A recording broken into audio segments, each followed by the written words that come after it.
زبلنا ورکوم د قومي وطن پارټي صوبایي صدر محترم سکندر خان شرپاو ته چاراشي او خپل خبرو وکړي. محترم سکندر خان شرپاو.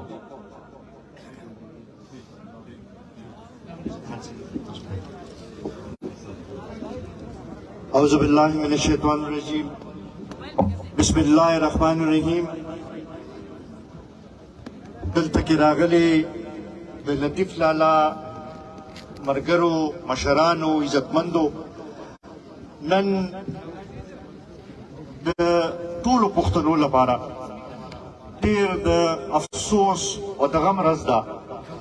لطیف لالا یو داسې وخت تېر کړی، داسې جدوجهد یې کړی چې هغه په هرې پارټۍ کې او د هر په دې خاورې باندې مین کس چې دی د هغوی آیډیل او هغوی چې کم طریقې سره جدوجهد کړی دا زما خیال د ټولو پښتنو آیډیل و او موږ دا ګڼو چې نن د پښتنو د اتفاق او د اتحاد یو مؤثر آواز چې دی هغه مونږ کې نشته. الله تعالی دې دا وکړي چې هغوی چې کوم جدوجهد کړی کم کوششونه یې کړي چې هغه سلسله مونږ مخکې بوتلی شو. دا ضرورت دی چې ټول پښتانه اتفاق وکړي او داسې مشرانو چې دی د هغوی هغه خبرې او د هغوی هغه جدوجهد چې دی هغه مونږ مخکې بوځو.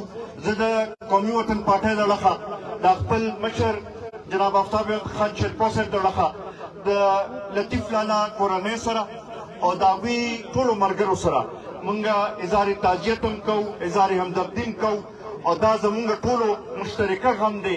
الله تعالی دې د هغوی خاندان له د صبر دغه ورکړي، موقع ورکړي او الله تعالی دې د هغوی په بچو کې دا دغه پیدا کړي چې د هغه ځای چې دی هغوی ونیسي. ډېره مهرباني، ډېره مننه.